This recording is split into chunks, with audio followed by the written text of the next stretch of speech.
So you can start with fault codes.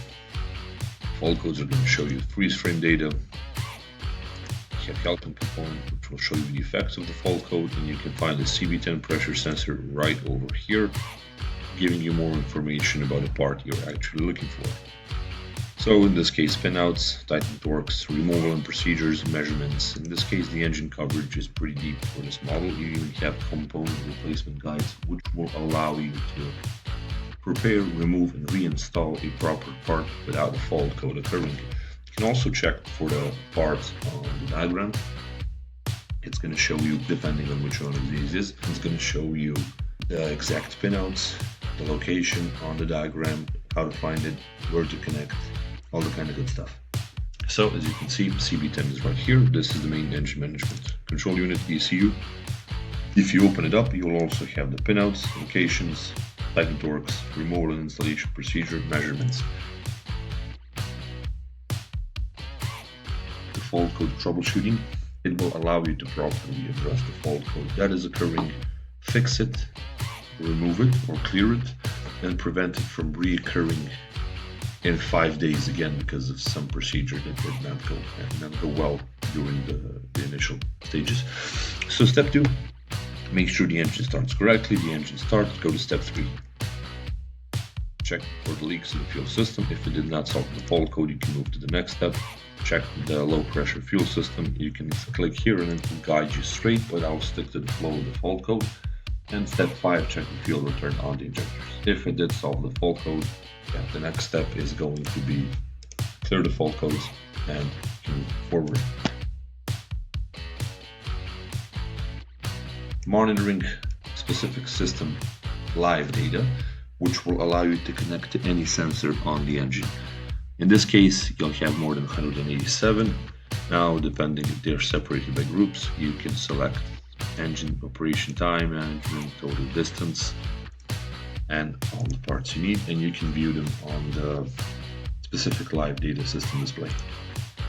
Going outside, you will have system display of the fuel and the exhaust gas treatment systems.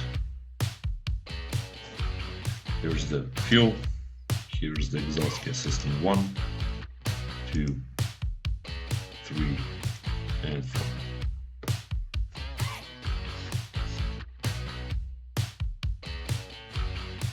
System checks, you can do cylinder cutout, manual or multiple. Let's do the multiple process. Accept, and we'll just test if the cylinders turn on and off properly. This is a 6-cylinder. You'll have an explanation what's about to happen in the test.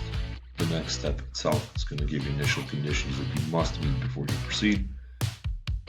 And the test itself can start right now. So as you can see, if I select off, it's going to turn 3 and 6. Check them out.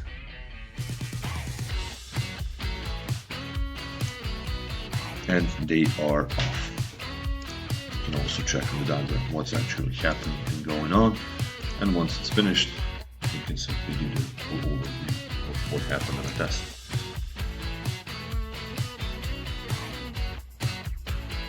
Maintenance, injector reset, filter regeneration. It's again going to give you an explanation of what is about to happen during the test, and as you can see, everything is here. And after that, you will have the initial conditions as previously, and this test itself starts.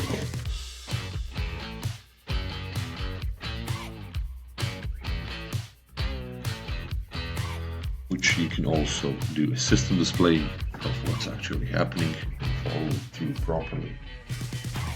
It's going to usually take from 40 to 160 minutes to pull this up. It takes me a couple of minutes because I'm on a demo kit, but doing the filter regeneration as we speak. You can expect engine coverage deep for all of the models of the off-highway side. So again, here's a quick overrun of what happened.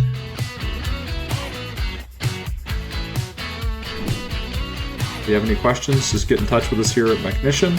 You can reach us at 888-624-2240 or www.mechnician.com. Thank you very much.